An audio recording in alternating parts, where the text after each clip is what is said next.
Okay, hello everyone. Thanks for tuning back in once again to the original Queen Ahmadiyyah Shakur show. I'm your host, Queen Ahmadiyyah Shakur, and I'm here with the latest information on the Diddy updates. Okay, so he has, unfortunately for him, been denied bail. Okay, he has been denied bail. Okay, this comes after both he and his attorneys, or rather his team of attorneys, made the argument that he was not going to try to skip town. They said he had limited resources. Okay, so Combs's defense attorney said that he was eminently trustworthy and had demonstrated extraordinary cooperation by flying to New York to allow himself to be arrested on Monday. They offered to post a $50 million bond, submit to house arrest with GPS monitoring, and even to sell his private jet. They say Sean Combs has never evaded, avoided, eluded, or run from a challenge in his life. This is what his attorney said. He will not start now. And as he has handled every hardship, he will meet this case head on. He will work hard to defend himself and he will prevail. But the judge and prosecutors were like, not so fast. Prosecutors argued back that Combs has a serial, or that he was a serial abuser who had a history of both violence and witness intimidation, raising the prospect that he might attempt to obstruct the case against him. They also said that he still posed a flight risk even under his proposed conditions, citing his seemingly limitless resources and the looming threat of a lifetime prison sentence, saying that in short, the defendant wanted to flee. If he wanted to flee, he has the money, manpower, and the tools to do so quickly without any detection. This is what the prosecutor said. Now, the defendant's lack of access, he says, to his passport or private jet would not negate the fact that the defendant could easily buy his way out of facing justice. All right, so they're not going for it. Now, following Tuesday's hearing before a magistrate judge, Combs is set for an initial pretrial conference next week before Judge Andrew L. Carter Jr., federal district judge, who will oversee the trial. So this is what they're saying. Diddy has been, in fact, denied bond despite the pleas from his legal team. Okay, his attorney. Uh, not going for it. Already accused of intimidating witnesses before the trial even got started. So that's not going to fare well. Now, Diddy's attorney, Mark Agnifilo, spoke outside the courthouse after Diddy was denied bail. Agnifilo said that he will continue to fight to get Diddy out of jail. Okay, so with that all being said, this is all looking real bad for him at the end of the day. This is all looking real bad for him. And I didn't figure they would let him out on bail because, for one, anytime you have these level of charges, there is usually by the prosecution, there's usually the stance for them to not allow the person, in fact, to get a bond. Okay, because of all of the things that they have. Usually when someone with this type of money, a billionaire, all these resources, like they said, manpower and all of this, yeah, it's very unlikely that they would grant a bail in this circumstance. But let's hear what his attorney had to say. I'm going to play the audio, not the video, because this is a TMZ and I don't want any smoke from ScrewTube. Likes up, everyone, please like and share. You want the biggest stories. Only one name comes to mind. Welcome to PM.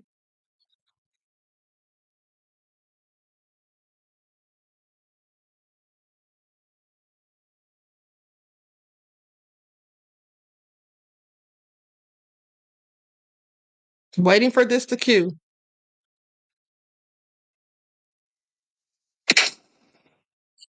So this was the first step.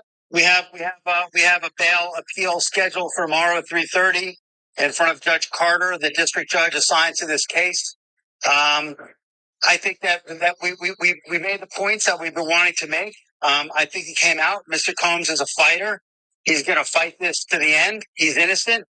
He came to New York to establish his innocence. He's not afraid. He's not afraid of the charges. There's nothing that the government said in their presentation today that changes anyone's mind about anything. He's been looking forward to this day. He's been looking forward to clearing his name, and he's going to clear his name. And we're going to stand by his side as he does. We believe in him wholeheartedly. He didn't do these things. This was a 10-year relationship. There's no coercion. There's no crime. There's basically just, someone who brought a civil case and now is finding themselves as a witness in a criminal case. And we're going to fight this case with everything we have, as is he. And eventually he's going to be shown to be innocent. And so tomorrow we fight again, and we'll fight every day until we don't have to fight anymore. He was going to stay as long as he needed to stay. It ends up being only 12 days. That's fine. That's what the government wanted to do.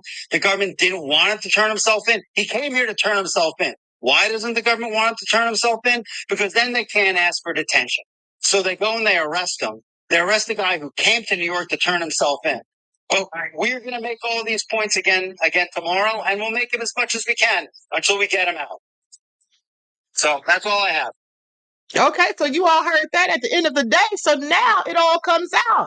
So now we see why they arrested him a day early. No, it's not. Now we see why they arrested him a day early. Sorry about that. They arrested him Monday instead of Tuesday because if he turned himself in, then they wouldn't have been able to detain him because then they couldn't make the argument that he's a flight risk. Someone who flew to New York and then in fact came at their own free will, they turned themselves in. No, you can't really say that that person is in fact a flight risk. So they played their cards. Diddy's attorneys in this instance were apparently playing chess.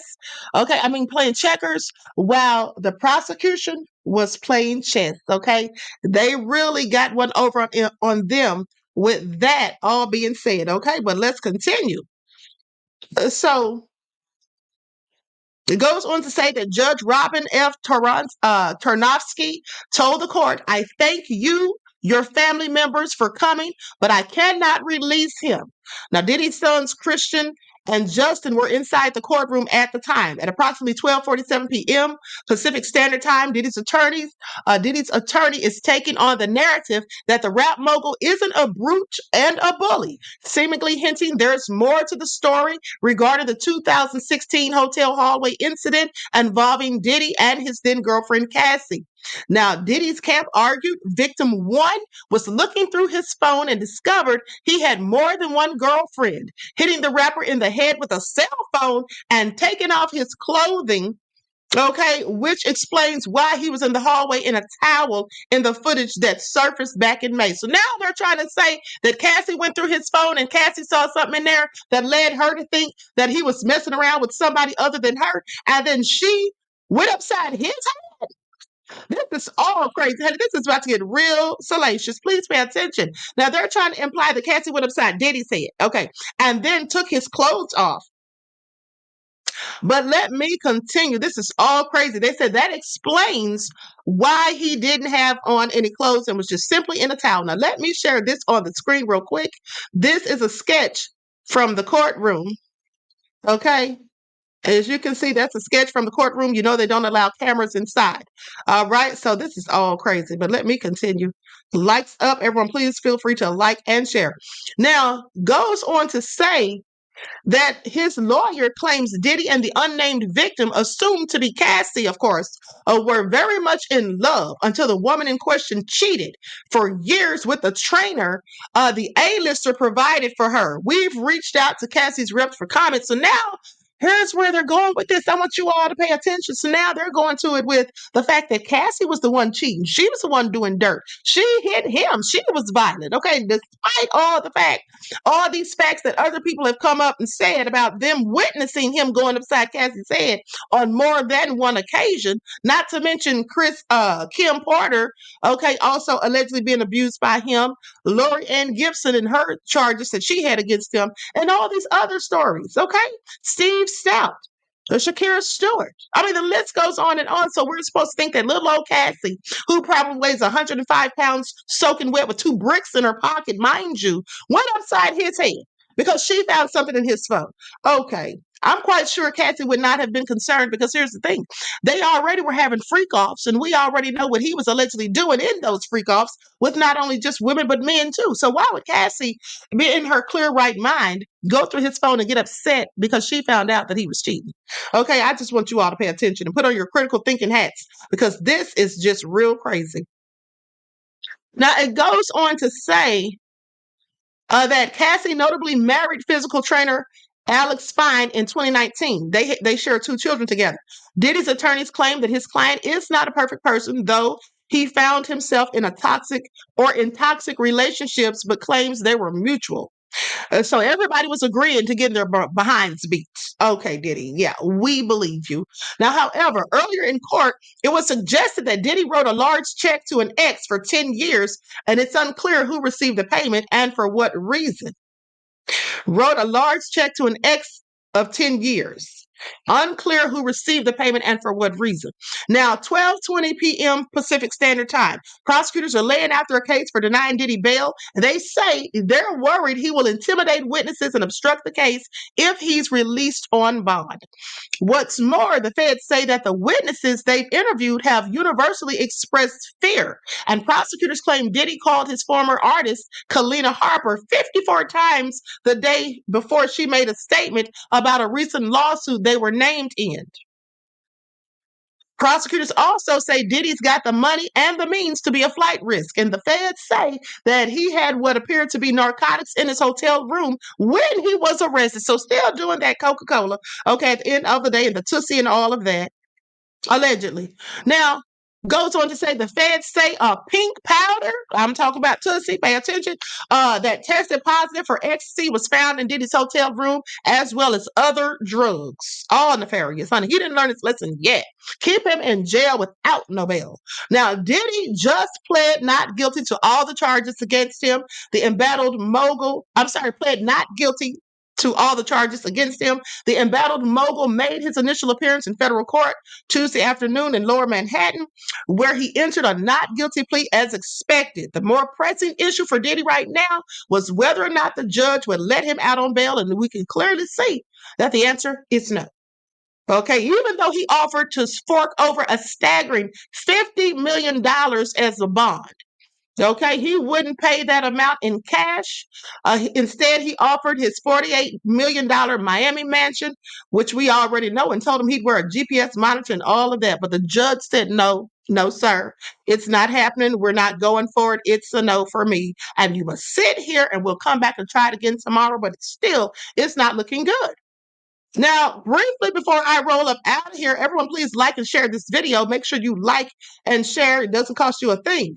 But let's go to what a legal expert said about Diddy. Let me share my screen so you all can see this real quick. And then I'm out of here until the next round of news comes in. Please pay attention. Deal that the U.S. Attorney's Office can offer, and it's certainly not one that Diddy will accept. It would involve decades in federal prison. We're talking about mandatory minimum sentences of 10 years for both the drug charges and the sex trafficking.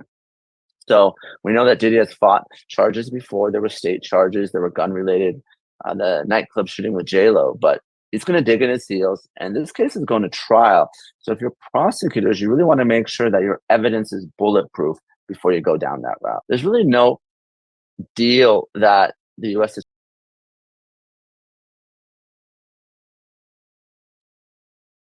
Okay, so you all heard that.